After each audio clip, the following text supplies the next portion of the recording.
ทีนี้ว่าสเกลวันเองพันเทบูไปตองเนาะ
ก็ลุงชิมาหลังสุยพิฮัมดีเลยก็ไว้กุนโตดิ้งกุนว่าก็ฟังดอนลูวินตาวไอ้มันพิฮัมสู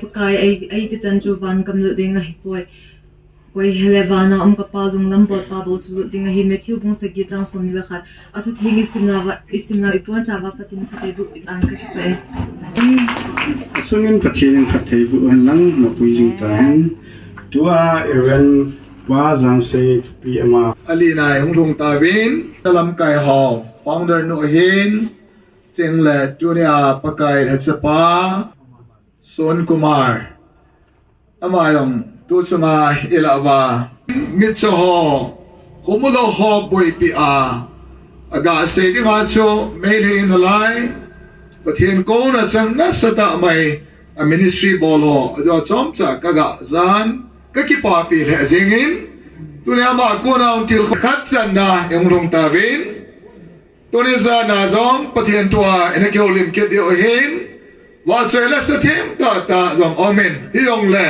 ประเทศทุยเสมาสังเวียนอีบอนชาวาวันกำนกดานทีละสกิรุยตินอีบอนชาอดินเทดินตินมีโอเซกติเดปวยนะที่สุดละสาไลปะไกละกาวินฮอปีเทดานลำเทยงลำเทกำนกดานลากิสาวันกำนกดานเฮลโลที่อิมขาดิวจุดที่อยากดุมตายเยสุนตุนิสาในอีบอนชาวาฮิจลายไงตัวกูมินเกลกูมินอทุเซงอีพิฮัมตีอิไงตัวลายสาติงเล่ลายพัดเทนกิจสังเห็นนะเยจุน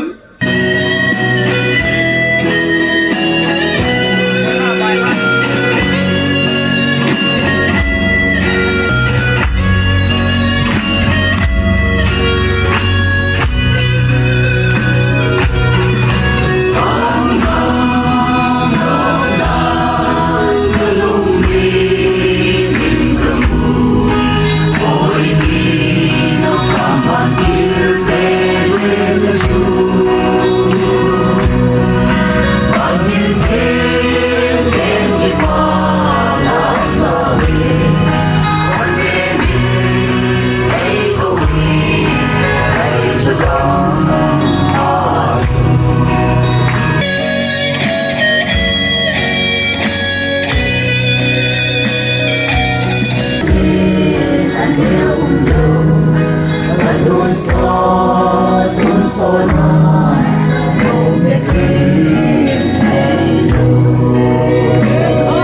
Itao namang hodin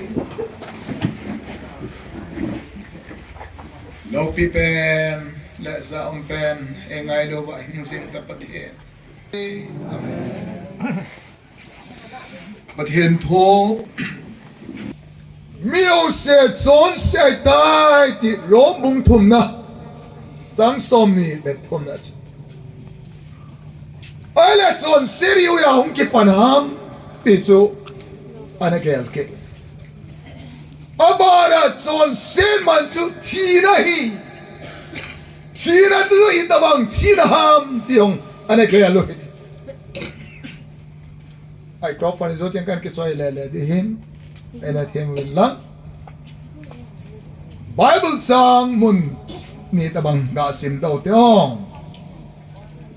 rom bung thum na sang som ni lum na khat na ani na rom bung gup na sang som ni le na rom bung gup sang som ni le thum ziang thum sang som ni le thum mama ai ets mi zo se zon se ai tai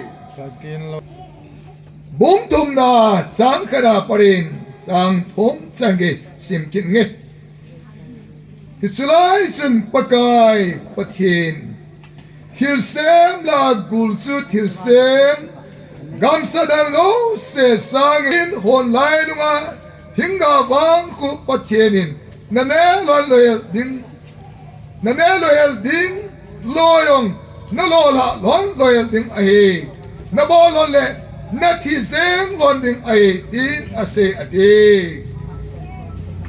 pathen tho phatthei bo ta lang lelevan asim tilin lelevan amlo be akona leiseri akodo tho a vado yakodo tho a nisale ha hoyo hi akodo a steng le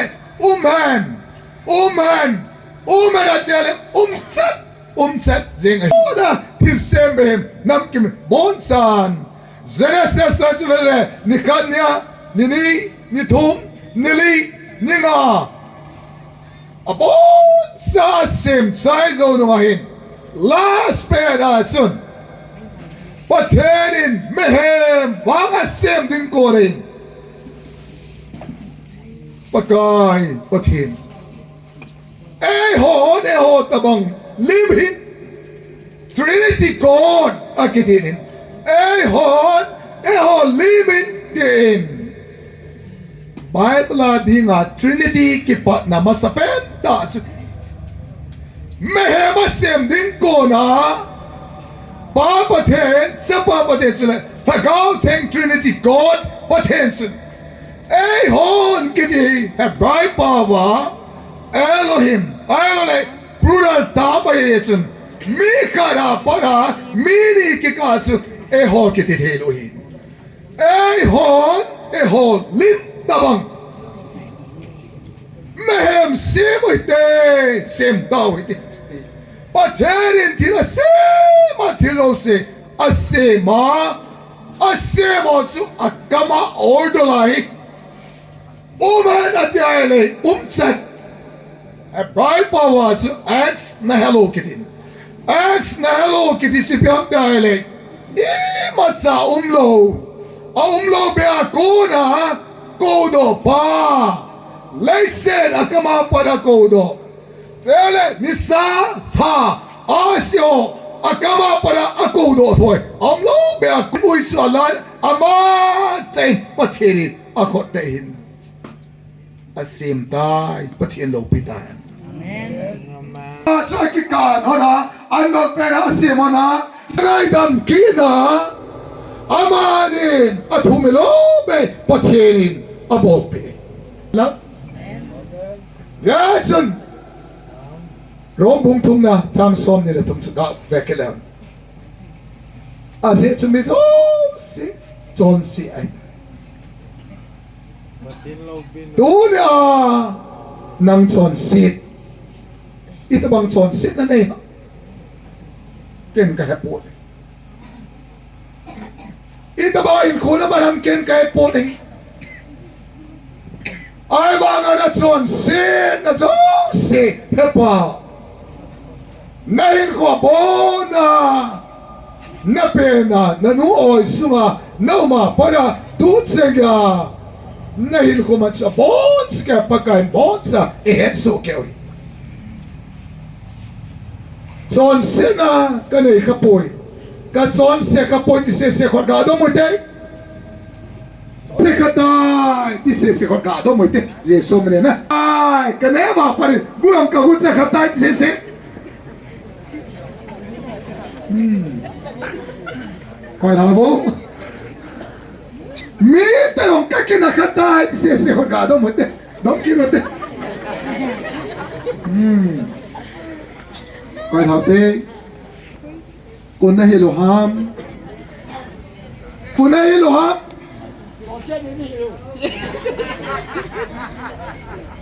Kahin ko siya sa Pathen tuto kito ulo Pagkay Delo itabang Kanabola Pathen adi na kidaum ta kahiham John Semanchu ipiatiham Keparo John Semanchu ipiatiham Hina Kanong insui mo John Semanchu Sinahi Pumin Pagka hinla ma kileng kati Tabanga John set na naing kating tol thading kating zong eting tabang John set yung le turi sana pagkay ang sunga John set kisya lungheya kisalandala alungheza pagkay hinbel ho tuyari isaya bungkat na samsom nagedin humumin kyo to ite na John set now tisan bangin sandup se zong le kangay damping bubang bangde ati bangahi tuso nga camper ho kema hong sao ho stele tuni ahong kikomo ita hella huyen na ni nailwa pakaya dinga kipir hanom ho ilong tipa nagelo itin kangay to din Bible sangkat in simin kati tahong etia tusan pagkay pel nopo pagkay tusan na huhing di tuya na ngay dam di hi pagkay sa rebonsan min singwet paroy like de itabangan na naman dam John Sena na mo holong pagkay na mel sising ini naluna kanta nanuna para mo po tusan ba pagkain na heso kay na muso kay turiya na taita oh na John Sena sandup se dudong le pagkain turi sa umup kaya ho to hite na John Sena di san bang dong le bubang mga bang de tusan kempal ho kapagkay sa Yesu Krista to na engay na hetem lovin kaparway like ka naman sa ito dong le tusarin pagkay sa Yesu Krista ay kahuing put kasanom tay kapomnom tay tihosong mesin puminam na mulman na kodom sa mapin tusan mula na hunga na chonse na nga itam nga kigot sa isang pagkay pa tusan pagkay kahuing putin pomtangi oh tusan pagkay kain ko kipilatangi nalobay pagkay keng bula hungi pagkay keng bula hinsode lang hinsode kuya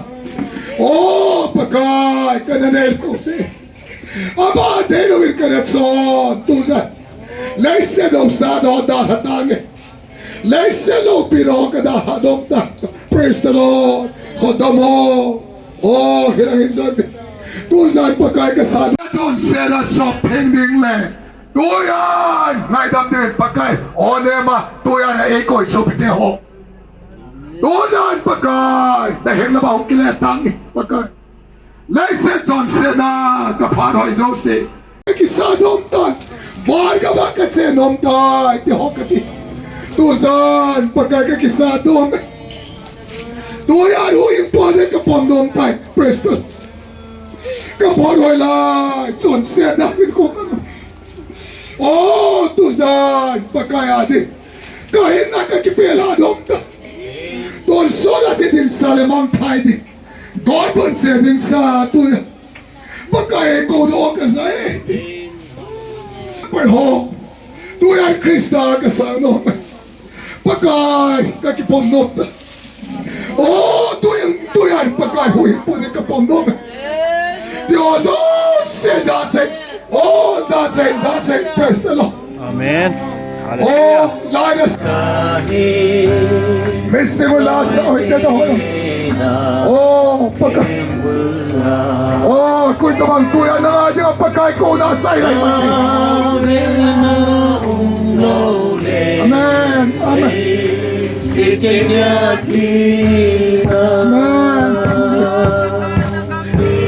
Oh, tuyan. Tuyan pagkay kasado medyo kodom sa ilay. Hodom nalai. Kung mga pagkay kakisado umtan. Wal ka ba kasi umtan. Tihokati. Tuyan pagkay kakisado umtan. Tuyan huwing pwede kapon umtan. Praise the Lord. Kapon huwing lai. John said natin ko kano. Oh, tuyan pagkay adik. Kahit nakakipila umtan. Doon solat din sa lemang tayo. Doon siya din sa tuyan. Pagkaya ko doon ka sa Kemper ho. Tuyan Krista ka sa ano. Pagkaya kakipomnot. Oh, tuyan. Oh, pagkaya. Oh, kung tamang tuyan na nga di nga pagkaya ko na sa Amen. Amen.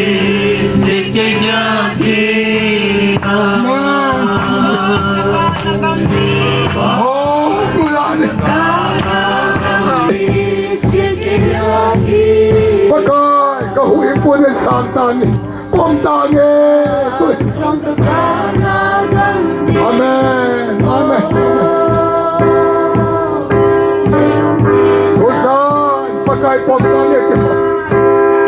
Amen. Amen. Tao, boy na tao, say na tao. Amen. Hallelujah.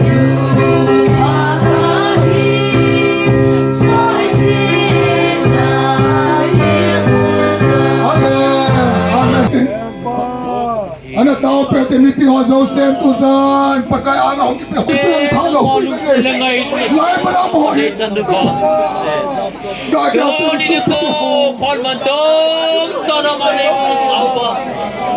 oh tusan pakai Tuni na pakai nang malum sa langay na nam su Dati nga nang makaw na ng mga Santa Zala. Hallelujah! Naman loupi Santa kanya kumawali. Luksa na lang ay nagdipse.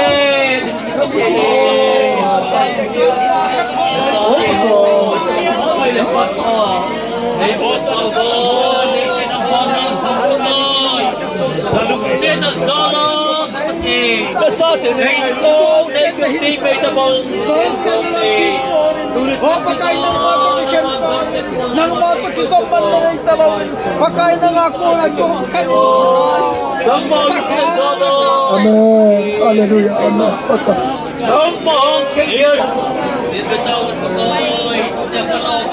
Yung sili ko natuwa natin. The gospel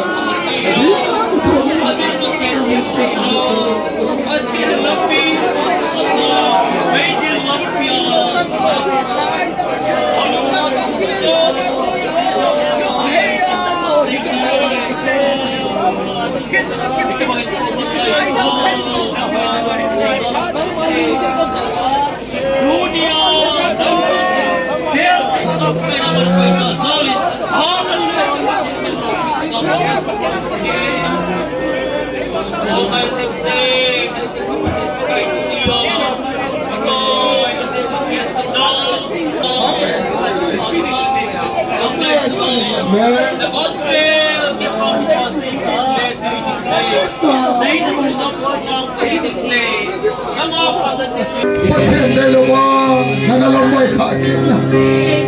Pathen ako na nagaman kita sa Tuni.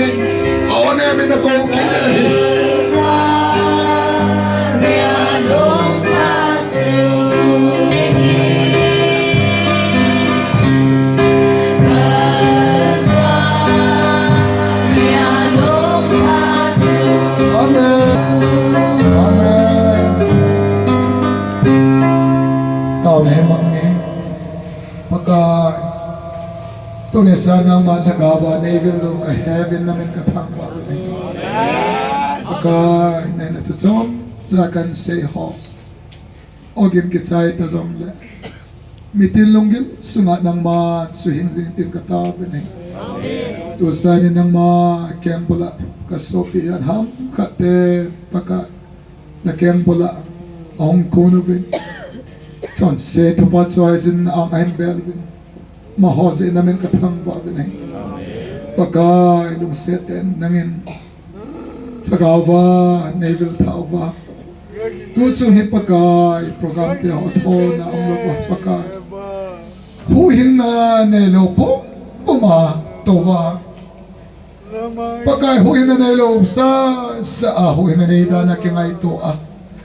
Benta lo sa benta sa kingay to ho pagkay nangin tagaw tingin nangin ho pinalay tinong katao pinahi pat kanina la even pagkay to suni aton na kilalawa tagawa nung tohon ng tagawlam kipa na atane iba huhin na nelo mikhat pe ni bet pagkay huhin na loupi ta kisan na dingin na anga katao na la even hi Tulisan som sa ng malagawa ni Hungvilo pagkay na koma kipat husin loupi na ng mainpin tagwa pupuin pagkay sumnin katawa binahi amen ana to tautin kay mapatso ng konduktorin part about in kala kiridin pagkay ba sa ila sa dingin nunay si Pad Pitave. Hey!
mong